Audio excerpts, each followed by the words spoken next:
Hey guys, welcome back to the channel, and today we're going to be talking about what to expect or inspect when you're looking for at a used vehicle. So we're going to be using the 04 Mustang GT and our 2006 F250 as an example. Now please don't mind the F250, it's really dirty. We just got back from the beach, so we haven't had a chance to clean it. But so the first thing you're going to want to do when you go to buy a car is inspect the exterior. Look to see if there's any paint chips, any dents, and so on. I always like looking at the body lines too, but you see the F250 has a bump here. And to know if anything's been replaced, it's nice to follow the body lines to see if there's a bigger gap anywhere else than where it's supposed to be. Check your paint. We removed the molding off our truck and they pulled the paint out with it, but it's always good to check your paint. Check your body lines, like check the hood gap. It'll tell you if it's been replaced. This one looks pretty dang level. So just walk around and be like, okay, I noticed this, this, and this. Like this car, for example, there's paint blemish on the bumper. So think about that and think about how much it's going to cost you to fix it, or if you're okay with just dealing with it. Because you really want to think about it that when it comes down to cost. If you're like, okay, well, I'm going to have to repaint the back bumper and the front bumper. I just had to do that. I had to repaint the hood and the back bumper on my Shelby, and that cost me about $1,000. So you're going to want to think about that when it comes into price. So the next thing you're going to want to do is jump in on the interior. You're going to want to look for any rips, any stains in the interior. For this car, it's overall pretty good. Minus there is a rip in this seat, and there's a few stains. Nothing too big. The dash is in pretty good shape. The door switches are in pretty good shape. Overall, it's in good shape. Let me show you the truck, what's something I'd consider kind of bad. So the truck's driver's seat's pretty bad right here. And it's kind of stained up in here. We have cleaned this interior. But that's something you want to consider as well. Like, how much is it going to cost me to fix this? Or are you okay just throwing a seat cover over it and dealing with it? It just depends if you're going to use it as a work vehicle, show vehicle, whatever you're doing. Everybody's going to be different. And also remember the age of the vehicle too. The truck's 14 years old and this Mustang is 16 years old, so you got to count that in there too. I'd say that's fair wear for their age. The next thing you're going to want to look at is the mileage. I think the rule of thumb that I've heard is 12,000 miles per year of the vehicle. Both of these vehicles are actually under mileage. Actually, everything I own is under mileage. But the truck is at 110, and this Mustang is at 108. And Becky right here is actually at like 38, and she's a 15. So the truck should be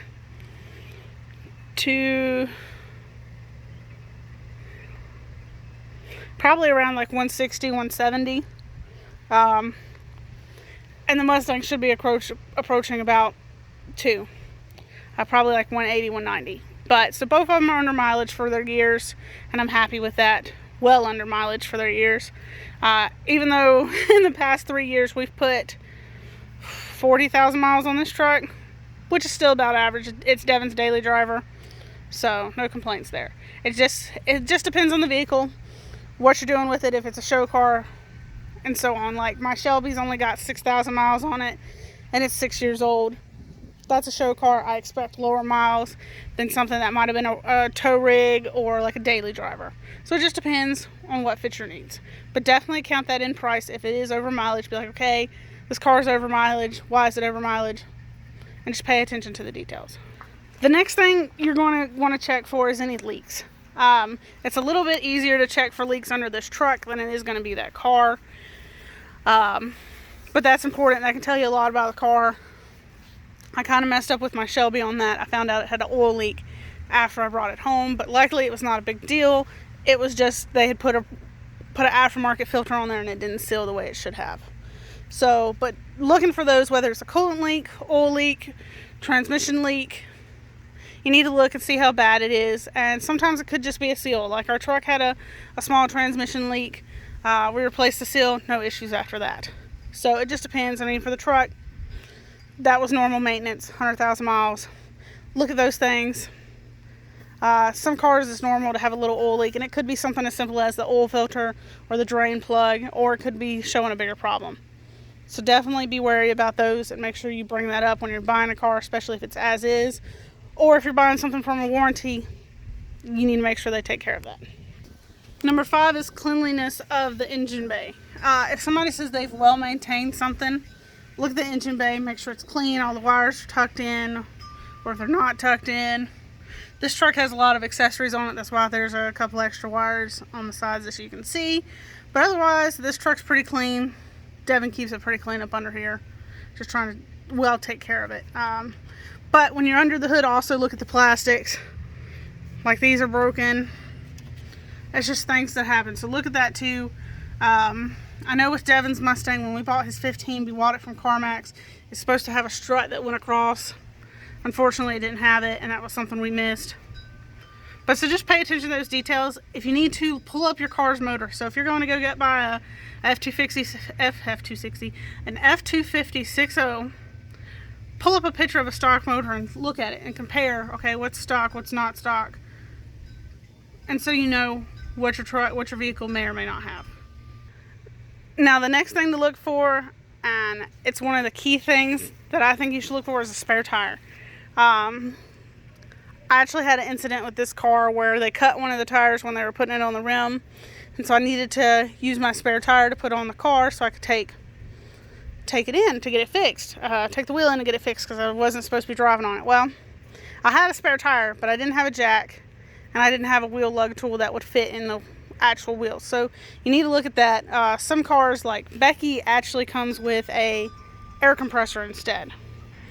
Sorry, I had to holler for the dogs, but some of the newer cars only come with a air compressor. You can add a spare tire. If you talk to if you're buying from a dealership, they can add that. But the reason they did that is because it makes the car a little bit cheaper. It saves on weight, so you get better fuel economy too. Because I think a spare tire kit is usually around 200 pounds, give or take. So definitely look for that, because you don't want to be stranded on the side of the road. If you're buying a lifted truck, especially with big tires, that doesn't really matter, because the spare tire is not really going to work for you anyways. Like we don't have the spare tire under here anymore. We actually have a train horn where the spare tire is supposed to be. So you just got to look, and as I said, see what fits your needs. So the next biggest thing is do your research. Look in to see what kind of problems these cars have, or truck, whatever the vehicle has, what kind of problems, what people say about them, what their recalls are. The best thing, if you can do it, get a hold of the VIN and look up to see if it has any open recalls, or ask for a Carfax if you're not buying from a private buyer. If you're buying from a dealership, they can definitely supply you with that. As well as with that, kind of goes along with it, and we're going to say it's our next point, is knowing the value of it. Know your KBB. If it's a salvage title, know that the salvage title is not worth as much as a clean title. General rule of thumb is usually 40 to 50% less. So it just depends on the vehicle, depends on the age. The older the car is, the less that is. So let's say a salvage title F250 might still go for 14 to 16 if it's got low miles. It just depends, and it depends what kind of salvage it is. It just depends on the person, and if you're comfortable buying something like that. If you're going to buy a salvage title, buy something you know something about and that you're going to love, because you're never going to get your money back out of it. I actually made that mistake with my Subaru. Shouldn't have done it. I didn't know a lot about Subarus, and I've had a lot of issues out of it, and there was a big recall for mine that ended up costing me, it was a piston failure. It ended up costing me about $4,000 extra. So highly don't recommend that. So the next thing is going to be, take your time when looking at a car.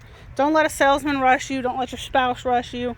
Don't let anybody rush you. Take your time, look at it, and if they want to rush you, then either say, you can slow down and let me look at what I need to look at, or I can take my business elsewhere.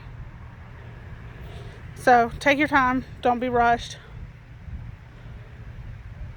And the last thing that I'm going to tell you, when you drive a vehicle, cut off everything, radio and all, and listen to the car itself. Listen to it. If you're looking, let's say you're looking at a New Edge, or let's say you're looking at S550. Go to the dealer. Let's say you're looking at one from a private buyer and you're not really sure. Maybe go to a dealer that has one. Go to CarMax or something, or see if you got a buddy or somebody locally who could tell you a little bit about how their car sounds, or what it should sound like, what's normal. So anyways, that's all I really have for you guys. We'll do a quick wrap. I actually wrote everything down as I was going. So the number one thing I said to look at is definitely check your exterior, look for any scratches, dents, flaws in the paint. Then the next thing would be to check your interior to make sure there's no major damage on the interior, no broken center consoles, ripped seats, stains. And then check your mileage. 12,000 for the year. Each year that the car's been around or the truck's been around is going to vary. A big diesel truck like this might have more miles than a Mustang its age, because these people usually tow with these, and people usually keep those under the garage. They don't necessarily always daily drive these cars, but you will find some people who do. Look under the vehicles. As I said, it's going to be easier to look under a truck than it is a car, but just check for any leaks. Best thing to do when you get to a dealership, don't tell them you're coming and have them pull it out or something. That way you can watch when it pulls out of the spot to see if there's anything up under it. If they leave it cold, you'll kind of notice some of those things. Definitely check the cleanliness of the engine bay. Yes, they can always clean it up, but especially from a private buyer, you'll be able to tell if they really maintenanced it very well. And you can see small things like, hey, when did they change the battery? When was the oil filter changed? So on and so on. Spare tire is a big thing, especially for a car. Truck, for me, a truck doesn't matter because it's not really gonna work for our truck because our wheels are so big. Do your research on the vehicle, know what kind of recalls it has, know what kind of problems people have had, and to check to see if those have been replaced. Like my SN197 has a problem with the water pump. It hasn't been changed on the car, so I'm waiting for it to go bad, and I know I'm gonna have to change that. Know the fair value of the vehicle. Know if it's a salvage title, its value is going to be less than a non-salvage title, a clean title vehicle. Know if it's been damaged, it's not as worth as more, even if it's been fixed. But make sure it's been fixed properly. Take your time. That's the number one. That's honestly the number one thing. Take your time. Look around the vehicle. Get to see everything. And if somebody's rushing you, tell them they can either stop and slow down, or you can take your business elsewhere.